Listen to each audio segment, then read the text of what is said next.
Good morning everyone! Happy New Year! Today is January 3, 2025 at syempre, simula ng bagong taon, alam ko nag-iisip ka kung anong magandang gawin para magkaroon ka ng panibagong resulta o nag-iisip ka ng bagong activity na gagawin para, di ba, magkaroon ka ng magandang result sa buhay mo. And marami sa atin ngayon, marami sa atin nagsusulat ng kani-kanilang mga New Year's resolution. Tama, di ba? Pero guys, no, sa umagang to, bibigay ako sa inyo ng simpleng advice para, 'di ba, makatulong po sa ating lahat magkaroon ng magandang resulta ngayong 2025 kasi syempre maganda magsimula ng panibagong buhay ngayong bagong taon. O, 'di ba, paulit-ulit na lang. And ito yung simpleng advice ko sa lahat ng mga nangangarap din, kapareho ko, nangangarap na umasenso, nangangarap na gumanda yung pamumuhay. And guys, kanina umaga, ang daming dumaan na video sa Facebook ko, nagbibigay sila ng mga tips nila, nagbibigay sila ng mga advices nila para makatulong sa atin, no? And ito naman po yung para sa akin. O manood ka, baka ito makatulong din sa'yo. O number 1, o kapag ka gusto mo ng panibagong resulta sa buhay mo, number 1, dapat mag-isip ka o maghanap ka ng isang pamaraan na bago sa'yo, bagong activity, para at least madagdagan o magkaroon ka ng panibagong resulta sa buhay mo. Kasi tandaan mo, sabi nga nila, 'di ba? If you always do what you always done, you will always get what you always got. Tama ba? O English 'yun ha. Pero sabi nga nila, kung naghahangad ka ng panibagong resulta sa buhay mo, dapat may iba ka ring gagawin o may daragdag ka sa mga activity na ginagawa mo. Kaya sabi nga nila, kung ano raw yung ginagawa mo ng paulit-ulit, syempre ganun din po yung resulta na paulit-ulit mong makukuha. Ngayon, kapag ka paulit-ulit na isang bagay ginagawa mo tapos nangangarap ka ng panibagong resulta, would you think magkakaroon ka ng bagong result? Syempre hindi. Siyempre hindi kasi paulit-ulit lang naman yung ginagawa mo eh. Tama, di ba? Ngayon, kapag ka nangangarap ka ng panibagong resulta, magandang resulta, magdagdag ka ng panibagong gagawin. Magdagdag ka ng panibagong activity na idadagdag mo sa buhay mo para magkaroon ka ng panibagong resulta. Okay ba tayo doon? Whether, tignan mo, baka kinakailangan baguhin mo yung attitude mo. Ngayon, magpakabait ka na. O, di ba?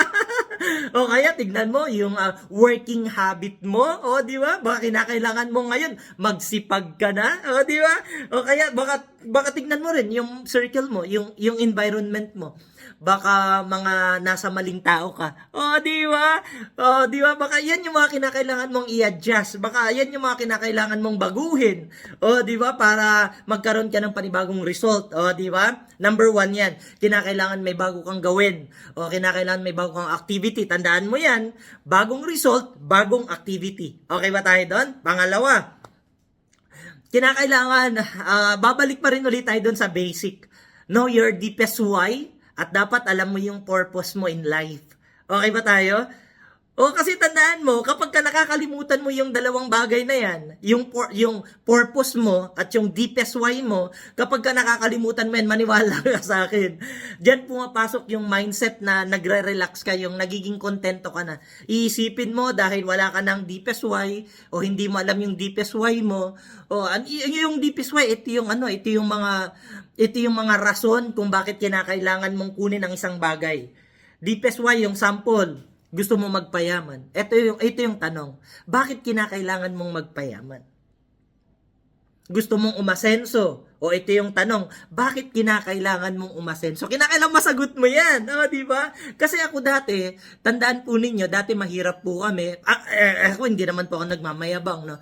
Pero namuhay kasi ako, lumaki ako sa mahirap na pamilya. And simula nung maliit ako, tandaan mo, ang mindset ko parate, kinakailangan kong magpayaman para matulungan ko nanay tatay ko. Kinakailangan kong magpayaman para matulungan ko mga kapatid ko. Yun talaga yung deepest why ko nung bata ako, nung maliit ako, nung nagsisimula pa lang ako. Okay, di ba? So, up until today, syempre, isa pa rin yan sa mga deepest why ko. Pero, syempre, habang nagkakaedad tayo, habang tumatanda tayo, yung deepest why na yan, medyo nababago rin yan. O, di ba? Yun, di ba? Parang ako, ngayon, nagkaroon na ako ng sarili kong pamilya. Nagkaroon na ako ng asawa, nagkaroon na ako ng mga anak. Syempre, iba na deepest why ko ngayon. Deepest why ko ngayon, syempre, yung mga anak ko, yung asawa ko, paano ko maibibigay yung pinaka-the best sa kanila, paano ko matutulungan yung sarili ko para maibigay yung pinaka-good life sa mga anak ko. Kasi yan yung pangarap ko. Yan yung deepest why ko. So, alam mo bakit napaka-importante ng deepest why sa buhay natin? Alam mo yan kasi yung magiging fuel mo. Yan kasi magiging motivation mo. Yan yung magiging inspiration yung para magtuloy-tuloy ka. Kasi tandaan mo, bakit hindi ka nagtutuloy-tuloy? Last year naman, meron kang New Year's resolution eh. Last year naman, bagong taon, last year, 2024, di ba may mga goals ka naman eh. Kaso nga lang ang problema, along the way, habang lumilipas yung buwan, anong papansin mo? Nakakalimutan mo deepest why mo. Nakakalimutan mo yung purpose mo. Kaya pansinin mo, nung unang pasok ng taon ng 2024, napaka-aggressive mo magtrabaho. Kasi, di ba, gigil na gigil ka bagong taon. Pero, di ba, pag nakakalimutan mo na yung rason mo, nakakalimutan mo na yung deepest why mo, diyan na pumapasok yung nagiging kontento ka na lang kung ano meron. Kontento na. Papasok sa isip mo, sasabihin mo, okay lang, kahit kumain kami 3 beses ang araw, okay na. O, di ba? Pero tandaan mo, yung makita mo lang yung mga anak mo, di ba? At makita mo yung pamilya mo. Papayag ka ba na yung pamilya mo maging mahirap habang buhay? Papayag ka ba na hindi mo maibigay yung pinaka-the best sa mga anak mo? Siyempre hindi. Sana yan ang maging deepest why mo, kapatid. Para magtuloy-tuloy ka at di ba mas ma-motivate ka pa at ma-inspire ka pang magtrabaho araw-araw. Okay ba tayo doon? So yun yung magiging fuel mo para magtuloy-tuloy ka. Dapat alamin mo yung deepest why mo. Okay ba tayo?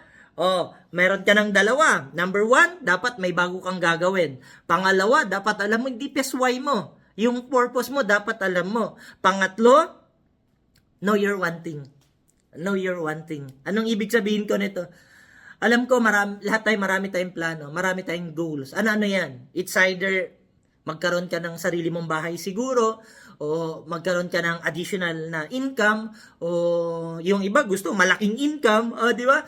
O kaya naman, baka gusto mong magkaroon ng kotse ngayong taon, o kaya naman gusto mong mag-travel sa ibang bansa, kasama mo yung pamilya mo, marami. O kaya naman baka ang isa sa mga goal mo yung maging masaya yung family nyo, yung maging masaya yung relationship nyo ng asawa mo. O kaya naman baka nakukulangan ka na ng faith o tiwala sa Diyos, gusto mo magkaroon ng magandang relationship kay God. O di ba? Marami kang gustong gawin sa buhay. Actually, marami yan. Marami kang gusto. Kaso tandaan mo, kapag ka lahat ng mga bagay-bagay na yan, iniintindi mo araw-araw, sabay-sabay, wala kang matatapos dyan. Wala kang ma-achieve dyan. Wala kang makukuha dyan. Kasi magiging magulo ang mindset mo. Magiging magulo ang utak mo. Kasi ang dami mong iniintindi. Guys, tandaan mo, mas magiging powerful ka, mas magiging effective ka kapag ka-organize ka. Ngayon, ang pakiusap ko sa iyo ngayong 2024, know your one thing. Know your wanting. Alamin mo kung ano yung pinaka-priority mo. Alamin mo kung ano yung pinaka-first goal mo. Ano ba yon? O pwedeng bahay muna. Piliin mo, bahay muna. Ngayon, yung dream house na yan, trabahuhin mo siya. I-workout mo. Gawan mo ng plano. Yan na muna. Diyan ka muna mag-focus ng energy mo. Hanggang sa ma-achieve mo siya. Hanggang sa makuha mo siya. Pag nakuha mo na siya, tsaka ka lumipat ng ibang goals mo. Kasi ang dami mong goals, ang dami mong gusto eh. Paisa-isa lang, kapatid, para may matapos ka. Kasi tandaan mo, hindi mo makukuha yan ng sabay-sabay. Hindi mo makukuha yan ng sabay-sabay. Ang gagawin mo, paisa-isa, planuhin mo, pagplanuhan mo, gawan mo ng game plan. Ngayon, kapag ka nagawan mo na ng plano, trabahuhin mo siya hanggang sa ma-achieve mo. Pag na-achieve mo na yung isa, lipat ka sa panibagong goal, lipat ka sa panibagong goal, lipat ka sa panibagong goal, hanggang sa magugulat ka, ang dami mo nang nakukuha, ang dami mo nang na-achieve. Kapareho ko. So, tandaan mo, nagsimula ako 0, nagsimula ako sa wala. Tapos unti-unti, kotse, tapos sa kotse, bahay, travel, savings. Ngayon, medyo chill-chill na lang. Relax-relax na lang. Pero syempre, hindi ganon.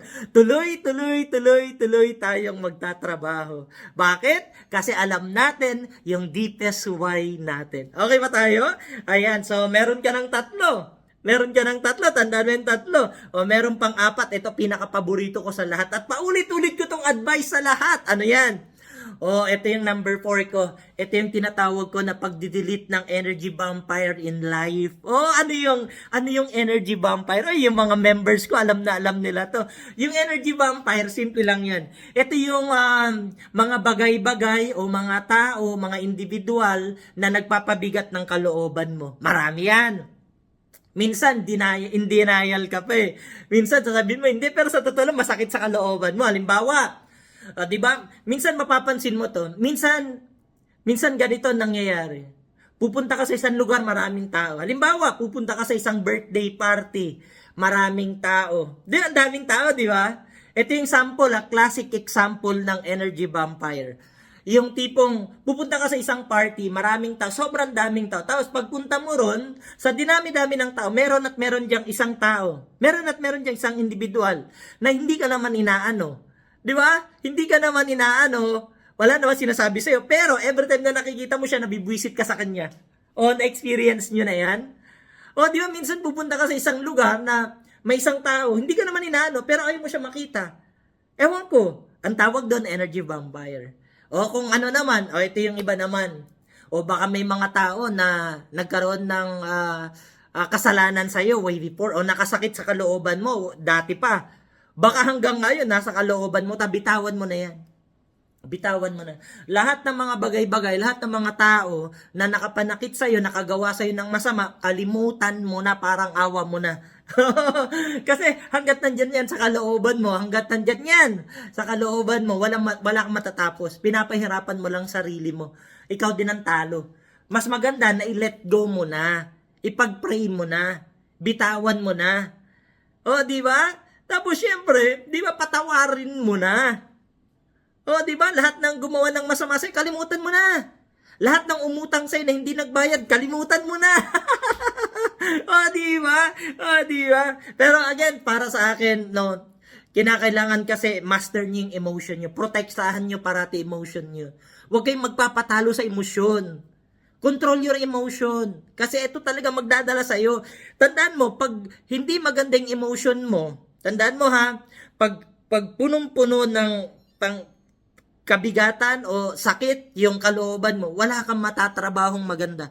Wala kang matatapos na maganda. Kasi kapag ka ito na naapektuhan, hindi ka na makapagtrabaho, hindi ka na makapag-isip ng maayos, wala na. Discourage ka na. Wala na.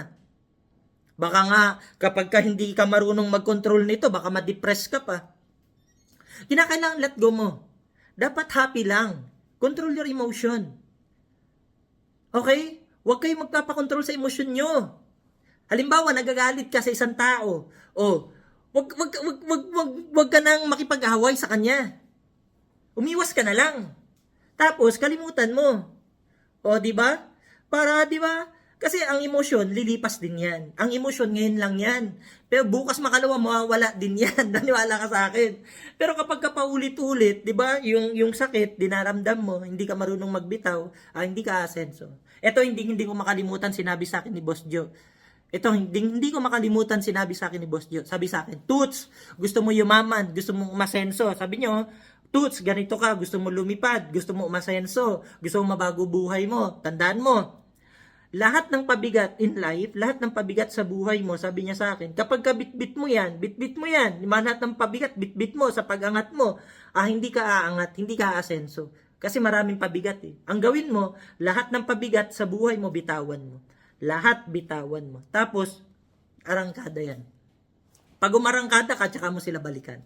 Okay? Kapag umarangkada ka, tsaka be grateful, balikan mo sila. Bigay mo yung dapat para sa kanila. Okay ba tayo?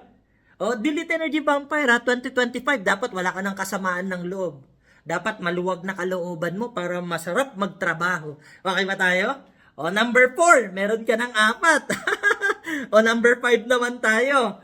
O, number 5, ito napaka-importante rin ito. Ngayong 2025, dahil marami kang goals, marami kang gustong gawin, marami kang gustong i-achieve ngayong taong 2025, ito yung pinaka-advice at maniwala ka sa akin, kailangan mo to. Dapat simula sa taon na to, dapat i-practice mo na. I-practice mo na ha, yung yes, I can attitude. Kasi mananiniwala ako sa iyo. Naniniwala ako sa kakayanan mo. Naniniwala ako na aasenso ka ngayong 2025. Naniniwala ako na mababago buhay mo ngayong 2025. Maniwala ka lang sa sarili mo. Kasi kaya mo. Okay ba tayo doon? Ipag-pray mo lahat. And lahat ng pinapangarap mo, magkakatotoo yan. Lahat ng goals mo, ma-achieve mo yan.